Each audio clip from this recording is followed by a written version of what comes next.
संस्कार दोगे तो कमा के खाएगा, और पैसे दे दोगे, संस्कार नहीं दोगे तो सब उड़ा देगा, तुम्हारी आंखों के सामने बर्बाद कर देगा। पैसा कीमती है कि संस्कार? पैसा कीमती है कि टैलेंट? जोर से। संस्कार जरूरी, इसलिए पहला क्या चाहिए? संस्कार। आज स्कूलों में शिक्षा तो मिल रही है, संस्कार नहीं मिल रहे हैं। मैं हाथ जोड़ के कहूंगा भारतवासियों से, आप सभी से, बच्चों को स्कूल से तो शिक्षा मिल ही जाती है, आधा एक घंटे का समय निकालकर घर में ही बच्चों को संस्कार दिया करो। माँ बाप आपका ऐसा व्यवहार हो कि वो व्यवहार देख देख कर बच्चे आपसे ही सीखें। आपके बच्चों को उदाहरण किसी और का ना देना पड़े। बच्चों से कहा जाए कि धर्मात्मा कौन है, तो बच्चों के सामने बाप का नाम आ जाए। मेरे पिता जैसा धर्मात्मा कोई नहीं है। बाप ही क्यों ना बच्चों का आदर्श बन जाए, माँ ही बच्चों की गुरु क्यों ना बन जाए, माँ ही बच्चों की आदर्श बने। बाप से ही प्रेरणा मिले बच्चों को करने की, उत्थान अपना कर लो। लेकिन आजकल के बच्चे और आजकल के माँ बाप बच्चों को क्या शिक्षा दे रहे हैं, क्या पढ़ा रहे हैं? भिखारी और भिखमंगा बनाने के रास्ते पर चल और चला रहे हैं। हाँ, गलत है। आज पढ़े लिखे लोगों को भी हमने दहेज मांगते देखा है। पढ़े लिखे लोग दहेज मांगते हैं, दहेज दे दो। अच्छा बताओ, आप लोग बड़े हो कि क्या भिखमंगा बनोगे? ससुर जी, ससुर जी हमें गाड़ी दे दो, हमारी तो औकात है नहीं खरीदने की, हमारे बाप के पास भी नहीं है, और हम तो खानदानी भिखमंगे हैं, मांग मांग के काम चलाते हैं। कोई काबिलियत तो है नहीं, कोई गुण तो है नहीं, हमारे बाप ने कुछ सिखाया तो है नहीं कि हमें गुणवान बनाया हो, संस्कार दिया वो तो दिया नहीं, भिखमंगा बनाया तो भीख मांग लेते हैं। ससुर जी 4 चक्के की गाड़ी चाहिए, बड़ी वाली। ऐसे भिखमंगे भारत में बहुत मिल जाएंगे आपको, हर गली मोहल्ले में 2-4 नजर आ जाएंगे। भरा है देश भिखमंगों से। इन्हें लिखवाना चाहिए अपने घर के बाहर, भिखमंगे का घर यही है। हो तो लिखवाने में शर्म किस बात की? लिखवाओ। शर्म नहीं आई तुम्हें इस दहेज मांगने में? अरे तुम्हारी भुजाओं में पानी भरा है खून की जगह, क्यों नहीं कमा के अपनी गाड़ी की इच्छा पूरी करते? और जितना चादर हो उतना पांव पसारना चाहिए। मांगने से किसी का धन बढ़ता होता, सब धनवान हो जाते। मांगे से मरना भला मत मांगो कोई भीख, बिन मांगे मौती मिले यह सतगुरु की सीख। मर जाना अच्छा है पर मांगना अच्छा।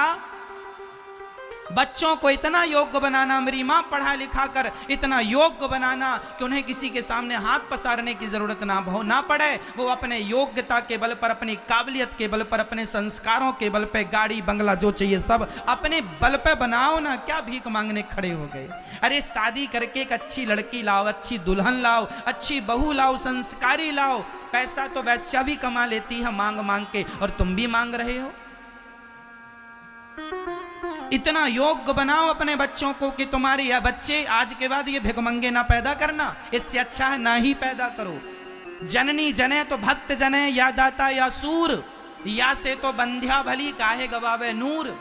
अरे पैदा ही किया था तो शेर पैदा किया होता, गीदड़ों से देश को भर दिया। जहां देखो वहां भिखमंगे खड़े हैं मांगने के लिए। अभी चल रहा शादियों का सीजन, लोग रोज बोलियां लग रही हैं 10 लाख, 20 लाख, 25 लाख, 50 लाख। जो जितना बड़ा आदमी है उतना बड़ा मुंह फाड़ता है।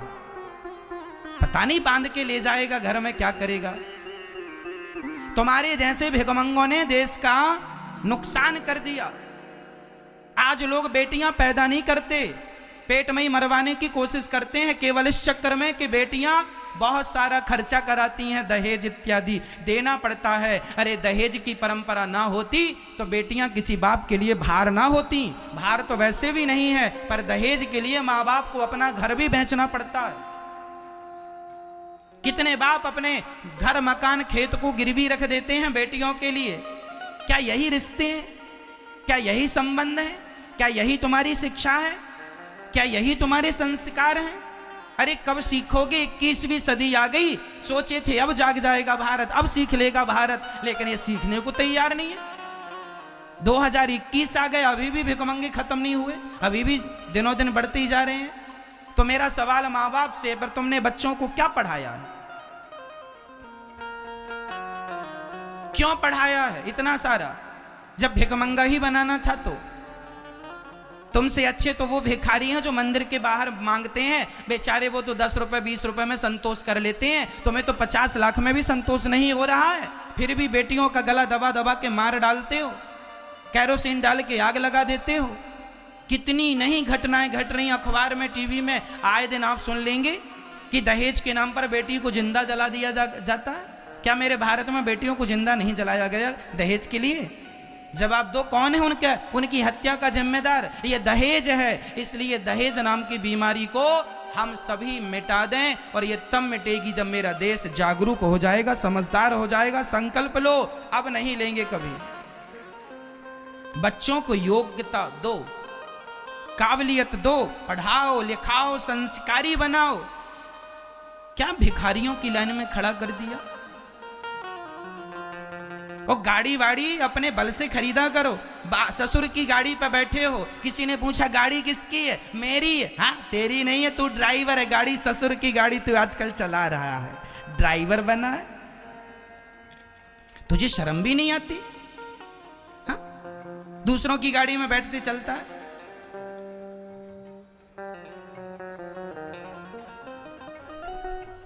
सवाल मेरा उस बाप से है, तुमने अपने बेटों को क्या संस्कार दिए, क्या सिखाया? भिखमंगा और बना दिया। दहेज मांगने वाले अपनी पत्नी की इज्जत, पत्नी की नजरों में वो बिल्कुल गिरे हुए होते हैं। अरे राम राम राम राम राम राम। वो लड़की सोचती होगी कैसे भिखमंगा से मेरे पिता ने शादी कर दी। मंडप के नीचे शुरू हो जाता है, ये दे दो वो दे दो।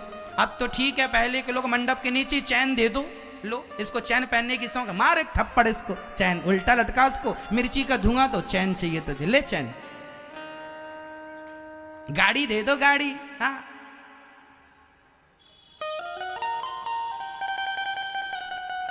मतलब शर्म भी नहीं है। पढ़े लिखे हैं ये PhD किए बैठे हैं, और देखो मांग रहे हैं भिखारियों की तरह। इन्हें शर्म नहीं है, बेशर्म है ये।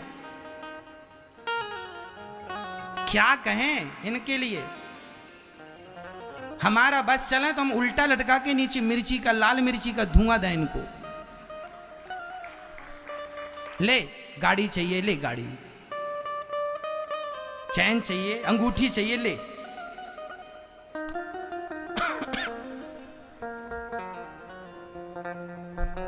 आप ही बताओ, क्या दहेज लेना आज 21वीं सदी में मेरे देश में जायज है, उचित है, लेना चाहिए? अरे लड़की का पिता राजी मर्जी से जो दे दे वो रख लो, मना ही नहीं है, मांगो तो मत। आज जितना बड़ा पैसे वाला होगा उतना ज्यादा पैसा मांगता है। इसलिए हम लड़की के माँ बाप से भी निवेदन करना चाहेंगे, अपनी बेटी के लिए योग्य लड़का देखा करो। जरूरी नहीं है कि पैसे वाला हो। अरे भाई, यदि योग्य लड़के को अपनी लड़की दी है ना, तो वो व्यक्ति कमा कमा करके, आज भले कुछ ना हो उसके पास, पर टैलेंट है, योग्यता है, तो कल वह चांद की तरह चमकेगा, वो खूब धन वैभव कमाएगा। नहीं था, आज सब कुछ हो जाएगा। यदि आपकी भुजाओं में खून है तो, करने का जज्बा है तो, और नहीं तो फिर मांगते रहो टुकड़े। हर साल, हर 2-3 महीने में लड़की पत्नी से कह देता है, जरा बाप से 50,000 रुपए मांग लो, अपने पिताजी से मांग लिया, 1 लाख मांग लो, मांग लिया। कुछ नहीं करना पड़े, खटिया तोड़ रहे हैं बस, और मांग रहे हैं, ससुर के पैसों पर पल रहे हैं। अरे मेरी माँ, सहारे, अरे जिंदगी जियो तो अपने बल पर जियो, सहारों पर, कंधों पर तो जनाजे निकाले जाते हैं, कंधों पर तो जनाजे चलते हैं। तुम भी कंधों पर चल रहे हो तो मुर्दे ही तो हो। क्यों? जिंदगी जियो तो अपने बल पर जियो। सहारा, अरे सहारों पर जिए, सहारे पर जिए तो क्या जिए इस जिंदगानी को, सहारा दूसरों को दो, अमर कर लो कहानी को। सहारा हमें किसी का ना लेना पड़े, हम दूसरों का सहारा बने। इतना योग्य क्यों नहीं बनाते अपने आप को? Be it slow or intense, nothing stops me. Even on heavy flow periods. Stay Free Advanced Double XL Plus keeps me dancing. ये सिर्फ वाइड नहीं, truly वाइड है। और इसकी leak lock technology prevents back leakage and side leakage too. इसका feathery light feel keeps me comfy all day long. Get comfortable leakage protection from all sides, no matter how you move. देखिए लड़का लड़की बालिग है, इससे पहले कि दोबारा भाग जाए दोनों की शादी कर दीजिए। अच्छा ठीक है, 2 महीना में सरकारी नौकरी ले आओ तो तितली तुम्हारी। 2 महीने में गैस का सिलेंडर नहीं भरता, सर 2 महीने में क्या होगा? पापा चुप रहो, इधर ने तुम्हारे। ए मिश्रा, हाथ मत लगा। अरे नहीं, अरे मतलब पापा जी ऐसे हाथ लगाएंगे तो कानून हाथ में आ जाएगा ना सर के सामने। पापा चोर बाजारी 2 महीनों की पहले थी आदत जो हट गई। 2 महीने सरकारी जॉब कहाँ से मिल जाएगी? महादेव जल्दी से हमारी नौकरी लगवा दीजिए, हम अपना सर मुंडवा लें। नहीं सर मुंडवाएंगे तो सबको लगेगा कि पापा ही चले गए। ए महादेव, हम 16 सोमवार का व्रत, अरे तो लौंडिया रखती हैं, हम आजीवन ब्रह्मचर्य का पालन कर। अबे मन्नत मांग रहे हो कि केबीसी खेल रहे हो? इनकी सरकारी नौकरी लग गई। हेलो, हर हर महादेव। बस आज की रात है हमारे पास, कल तो तुम हमारी धर्मपत्नी बन जाओगी ना। चलिए हल्दी लगवाइए बैठ के। मम्मी फिर से सब में लग गई आप? हाँ तो आज हल्दी की रस्म है। हल्दी हो तो गई, अब क्या मरीनेट कर दोगी? मम्मी सबका टाइम नहीं, 8 घंटे में बारात है। आज 29 है, कल 30 है, कल की है बारात। चलिए हल्दी लगवाइए बैठ के। अरे तारीख क्या है आज? हाँ, तो 29 है आज हल्दी की रस्म है। फिर से हल्दी हो रही है, फिर से। 2 दिन से हमारी 29 चल रही है, 30 नहीं आ रही।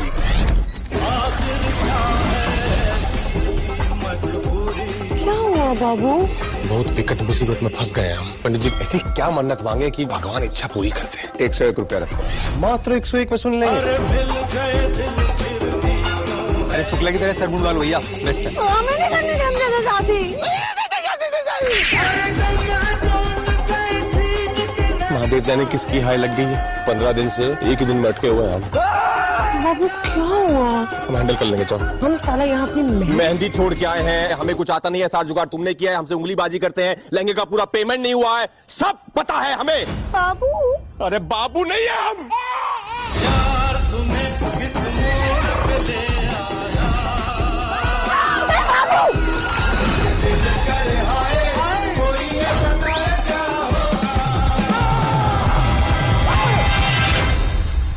ऐसा तो नहीं कि तुमने किसी का दिल दुखा दिया है? हमसे कोई भूल चूक हो गई हो, माफ कीजिएगा। भूल चूक माफ करना। आशीर्वाद ले रहे हैं पिताजी। कौन पिताजी? चरण स्पर्श माता जी। आज तो बड़ा अम्मा के पैर छुए जा रहे हैं, कल से तो बहू के आगे पीछे घूमेंगे। बस उसी कल का इंतजार है भाभी, एक बार आ तो जाए। कोई ये बताए क्या होगा। कब बनाओगे? तारीख बता दो, कब बनाओगे? इसलिए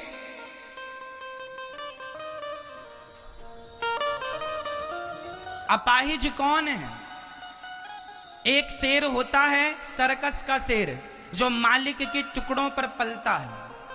मालिक मांस का टुकड़ा फेंकता है, शेर झपट्टा मार के खाता है, वह सर्कस का शेर होता है। हाँ या ना? और एक शेर होता है जंगल का, जिसे मांस का टुकड़ा देने वाला कोई नहीं होता, वो अपना शिकार खुद करता है। इसलिए जंगल का शेर और सर्कस के शेर में अंतर होता है। अब आपको क्या बनना है? यदि आप अपने बाप के टुकड़ों पर पल रहे हैं तो आप सर्कस के शेर हैं, और यदि आप अपने बल से कमा के अपना जीवन निर्वहन करते हैं तो आप जंगल के शेर हैं। मर्जी आपकी, आपको क्या बनना है? सर्कस का शेर बाप के टुकड़ों पर पलना है, या फिर पत्नी के टुकड़ों पर पलना है, या फिर ससुर के टुकड़ों पर पलना है, या फिर अपने बल से अपने जीवन को आगे बढ़ाना। मर्जी आपकी। उत्तमम स्वाजितम वित्तम मध्यमम पितुरर्जितम अधमम भ्रातृ वित्तम च स्त्री वित्तम अधमाधमम। खुद का कमाया हुआ धन सर्वश्रेष्ठ होता है। खुद का कमाया हुआ धन सबसे, बोलो, सबसे श्रेष्ठ धन कौन सा? खुद का कमाया हुआ। उत्तमम स्वाजितम वित्तम मध्यमम पितुरर्जितम। पिता का धन मध्यम होता है 2 नंबर का, दूसरे नंबर का। भाई का धन अधम होता है और स्त्री का धन तो अधम से भी अधम होता है। इसलिए अपने बल पर कमाओ। इसका अर्थ ये नहीं है कि स्त्रियों को, महिलाओं को जॉब नहीं करना चाहिए। कामना ना, मैं ये नहीं कहता। स्त्री काम करे, मेहनत करे और मेहनत करके जो पैसा लाए उससे अपने खर्चे करे, अपने बच्चों के खर्चे करे। पति का पैसा बचत होता रहे तो तुम्हारे भविष्य में कल काम आएगा। कमाना है तुम दोनों को मिलजुल के, लेकिन किसी के टुकड़ों पर नहीं पलना। किसी के टुकड़ों पर सिद्धांत बनाओ। दूसरों की हलवा पूड़ी नहीं लेंगे, मेहनत की नमक रोटी खाएंगे। हमें खैरात में हलवा पूड़ी मिल रही हो, हम नहीं खाएंगे। क्यों जी? दूसरों की हलवा पूड़ी पसंद करोगे कि खुद की नमक रोटी? बोलो, खुद की नमक रोटी खाना सीखो मेरी माँ।